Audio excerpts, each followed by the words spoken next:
Hey, so amazing. You see how they playing? Live wire, it's all about sports and entertainment. You don't want to miss it, so official like you never seen. Keep it going till the whistle blowing from the referee. Everything from highlights and stats. You know that we gotta run it back, whether on the field or the court. You know that this is where it's at. Subscribe, no delaying. This is Live Wire, sports and entertainment. Let's go. All right, what's good, everyone? Welcome to another Live Wire Indiana Fever update. All right, so this is my post-game report of the Indiana Fever last game of the season going against the Washington Mystics, which a game that some of us expected the starters to play, the starters not to play, some starters play, but nevertheless, the Indiana Fever lose the last game of the season, going 20-20 to finish the season with a 92-91 loss. Now, in that game, the beginning of the game, the Fever went on like a, I guess 20-2, 18-2 run. And it looks like the Indiana Fever was going to completely annihilate the Washington Mystics, blow them completely out. Until later on in the game where Kelsey Mitchell went back, she took a pass from Caitlin Clark, drove to the middle, went up, and a player from the Washington Mystics kind of rolled under her and she stumbled back and kind of like tweaked her knee. Now, the problem with that play is that because Chrissy Sides, she don't know what to do in that instant, and instead of call an immediate timeout to get Kelsey Mitchell off the floor, she waited 2 possessions in that time frame until there was a timeout call, stoppage and play, for her to get Kelsey Mitchell out. Now, lo and behold, thankfully that Kelsey Mitchell was not seriously injured, and she was shown on the sideline with a knee brace, but she kind of like removed the knee brace. But I'm going to see if I could play that little part. Mitchell and Clark were within 2 total points of each other on the season. Now, like I said, she did have a knee brace, and she gave it to Boston. But towards the end of the game, you could see her, up, moving around. So thankfully, it's nothing serious. So within today, tomorrow, before Sunday's first game matchup against the Connecticut Sun, we'll probably get more update on how her process, and I'm sure they're going to try to, move it, because she did move around through that sequence, but you didn't want her to play on it. And then Chrissy Sides, she was like, well, my heart dropped. Right then and there, you should have got, once she was injured, you should have got her off the floor. These are the things that Chrissy Sides got to take. She got to be more of high alert, because that's one of your top scorers along with Caitlin Clark. And if you walk into the Connecticut game with one of your top scorers down, guess what? It's not going to be pretty, because then all the focus is going to be on stopping Caitlin Clark, because then nobody's going to have confidence. Boston's going to probably try to do a lot. Alyssa Smith's going to try to do a lot. The team's going to be out of sync. There's going to be no continuity. So with that being said, as the game process on the Indiana Fever, you could tell the starters, they wasn't in it.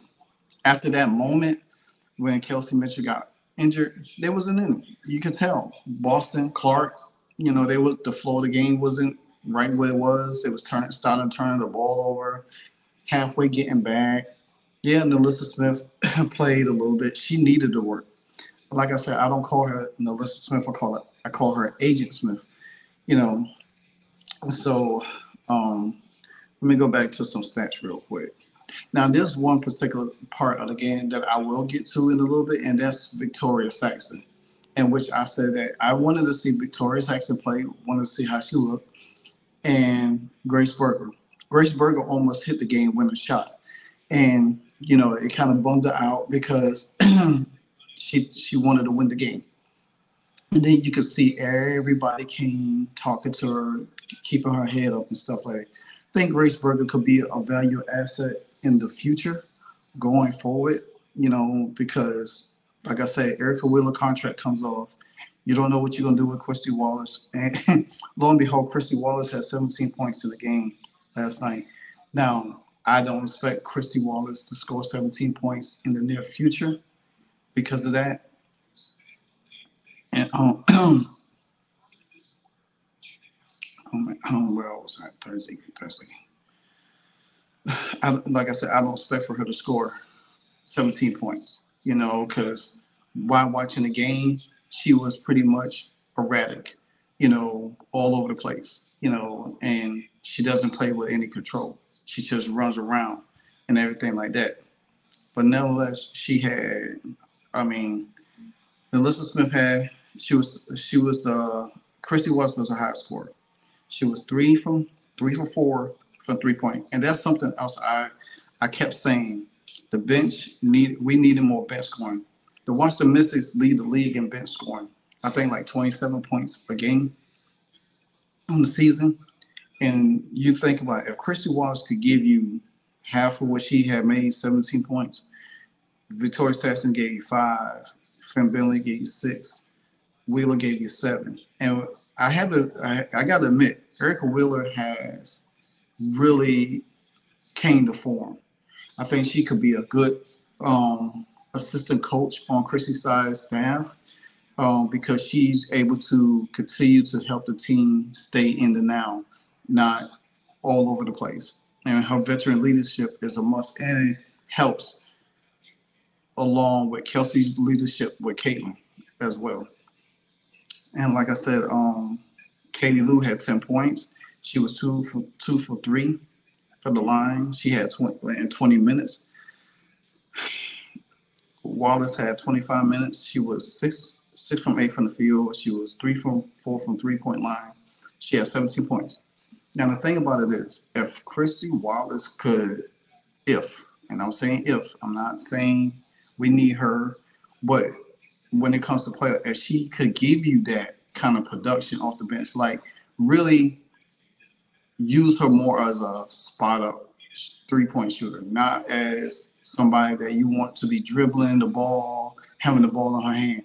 Especially if say for instance, if you had Caitlin running the show and Christy Wallace just goes out and get behind the 3-point line and shoot threes. If she can hit those shots without doing too much in the offense, that will help because then people will have to respect her outside shooting. Same thing like they do with Dantas, like Demirs Dantas.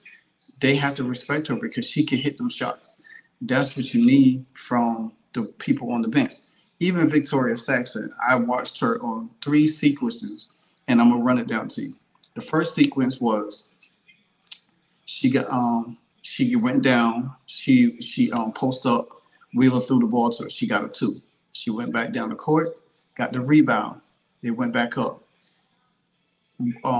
Wheeler penetrated to the towards the middle, kicked it back out to her. She hit a 3-point shot.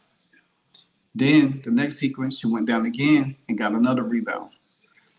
If Victoria Saxton, like I said, this is her and Grace Berger's second year with the team. So maybe Victoria Saxton could be the Alyssa Smith replacement because I do like what I have seen, just that little small sample size. Now, I still need to see a little bit more from her, but that little sample size, and if she could hit 3-point shots from the outside like she did, that'll help the Indiana Fever offense. And the only thing they have to do is plug in just a little bit more, some more pieces, like especially for defense purposes and more scoring. So, you know what I'm saying? So, and then you got Grace Berger. She most likely would take Erica Wheeler's spot next year to running a point. She does hit better mid-range shots. She's, and get her confidence up too. So the offense is going to be definitely look a little different next year. But what I have seen is like, if you have your top 5 and you got Dantas, Boston, Mitchell, Clark, and Lexi Hall, or Dantas or Finn Bailey.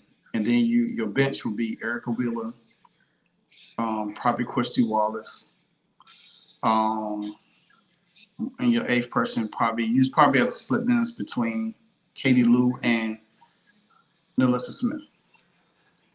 But and like I said, with Nalissa Smith, you don't know what Nalissa Smith you're gonna get him.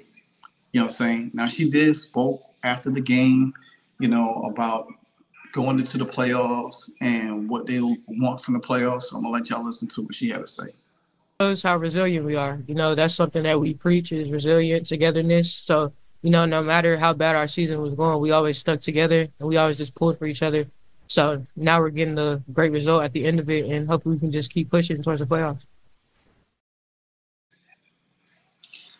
And maybe Nalissa Smith knows that if she doesn't play well in this playoffs, she knows that her time is limited. If she could play well and give good minutes and give good buckets and play some kind of defense, even when the Mystics, had they unusual suspects out there, she still doesn't play great defense.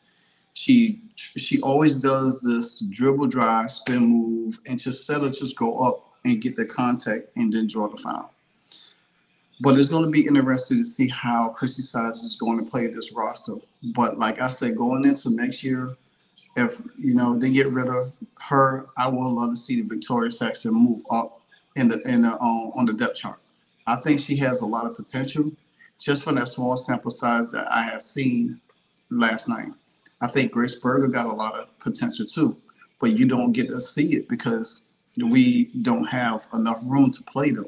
And then when they do come in the game, it's only just for mop-up duty. But last night was a telling factor, like, hey, you got 3-point shooters on this team. Christy Wallace, you don't need her handling the ball. I would have Christy Wallace shooting three from the outside. Make her a 3-point specialist from the outside. You don't need her running the point. You don't need her touching the ball. You just need her to stay out there, cut, move around the baseline, pull up for shots. And I think if nobody's on her and play defense, that's it. So, but like I said, this game was not as what I expected. They did broke a record last night, so that's something special.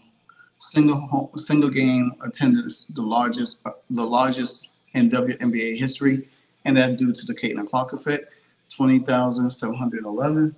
So for a fact at the end of the day that the Indiana Fever is going to continue to do great numbers now and into the future, pretty much. So now, for Aaliyah Boston, let me see. Aaliyah Boston, I think she only had 20 minutes last night. She only played 18 minutes. She only had 10 points, 3 rebounds, 3 assists. That's it. She didn't play that much. Lexi Hall played 21 minutes. She didn't score nothing. She only had 1 rebound, 1 assist, 1 foul, 2 from the field. And we definitely gonna need her scoring in the playoffs. So they're gonna have to look for her to hit those shots like she did in the early part of the second half of the season. Caitlin only played 20 minutes. She shot 2 for 5 from the field, 2 from 3. She had 8 assists, almost 10 assists, 5 rebounds, 8 points. I mean, what else do you expect from her in the limited minutes? You didn't want her to be in the game that long to get injured. Dantas only played 14 minutes. And she was 1 for 6 for the field, but she was just on there, 1 for 3, 1 for 4 from the 3-point, and she had 4 points. But she could give you more than that when the original offense is on the fleet. You know what I'm saying? Because you could tell if Clark and Mitchell on the forward how the offense is run, it's scattered.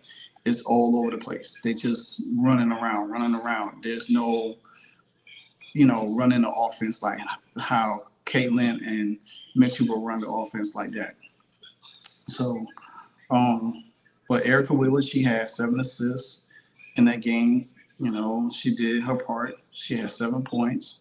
And like I said, I do like how she has come on and fill in, especially when Caitlin or Mitchell is out of the game. You know everything. And to me, I feel like this game for Katie Lou was a confidence builder for herself because she has not been able to score the basket in since the second half of the season. She has not played well in the second half of the season. And with her having 10 points and 3 assists and, shooting 2 3-pointers back to back, she maybe could help out in that other stretch part too, especially if Melissa Smith gets out. And the thing about Katie Lou, if you can give her wide open shots, hopefully she can hit the shots just like Dantas can. Finn Bentley, she gave you 8 points again, like I said, in 15 minutes. So nonetheless, going into Sunday's game, which I will be doing a live stream on it and live stream play-by-play on that game. But I think now that Chrissy size, she could breathe a sigh of relief. But I'm going to let y'all listen to her sigh of relief because she felt like she was scared. Yeah, Kelsey's good. Just when she went down, I stroked out a little bit, and so just made the decision right then. She's going to get ready for Sunday. So that's the update on her. Like I said, there'll probably be more follow-up updates between tomorrow and before game time, because the fact of the matter is that you don't want her to get completely injured because that would really send bad waves into whatever it is. And nobody else on the bench could do, like Berger or Wallace, even Erica Wheeler. They can't do what Kelsey Mitchell can. You know what I'm saying? Just can't because they haven't played with Clark. They haven't had that chemistry with Clark, and you don't want that. Put that pressure on because, like I said, teams definitely will blitz Caitlin. They will definitely blitz her and everything. But overall, the overall fact is I'm glad that the team got out of this with no major injury. They could focus more of getting their sets together, cutting down their roster, see who's, perform decently, how they're going to approach the game because it's going to be a physical game, game one, which I would probably do a preview of the game tomorrow, just breaking out some stuff and, matchups and everything. And I do have 2 videos from Stephanie, the coach from the Sun, and one particular coach from the Sky. I mean, not Sky, but the Storm. So I will share that in my preview video tomorrow, but I won't share it tonight. But it's just a breakdown of everything. I think my prediction, and I give it again tomorrow. My prediction, I think the Indiana Fever is going to sweep the Connecticut Sun. I think they're going to take game one. The pressure is going to be on them so bad to where I think the Indiana Fever is going to get in their heads and they're going to try to do too much, and they'll end up beating them. But because they only need 2 games. So, but again, this game, everything. And by the way, Caitlin Clark has won Rookie of the Month for the 4th time out of 5, which she should have won it all 5 times. But here is the playoff slate, just in case if y'all need to. The Indiana Fever will be playing on ABC. The rest of the games for Sunday will be on ESPN, which the Indiana Fever game will be at 3 o'clock. So that will be between NFL, between the 1 o'clock window and the 4 o'clock window. So the Indiana Fever will be catching probably the late third, fourth quarter of, in the beginning of the first and second of every game. So that game will draw numbers. Well, it have to be in between any other, football games. So now I don't know how the other games will perform because some of them come on at 1 o'clock, and that's the high 1 o'clock games of the NFL. And I think the rest come on at 6 o'clock in the evening. So that's going to run into the 4 o'clock game, going into the night game. But nonetheless, share your thoughts. Let me know what you think about the game. Your thoughts on Kelsey Mitchell. I do believe she will be ready. She definitely will be ready. for Sunday. I think the Indiana Fever is going to come out and blitz them. But like I said, I'll save all of that for another video. But until then, keep them bells ringing. Anytime I drop a hardcore video for y'all know what I'll say at the end. You know what it is. And it's Livewire Sports Media, and I'm out. Hey, so amazing. You see how they playing? Livewire, it's all about sports and entertainment. You don't want to miss it, so official like you never seen. Keep it going till the whistle blowing from the referee. Everything from highlights and stats. You know that we gotta run it back, whether on the field or the court. You know that this is where it's at. Subscribe, no delaying. This is Livewire, sports and entertainment. Let's go.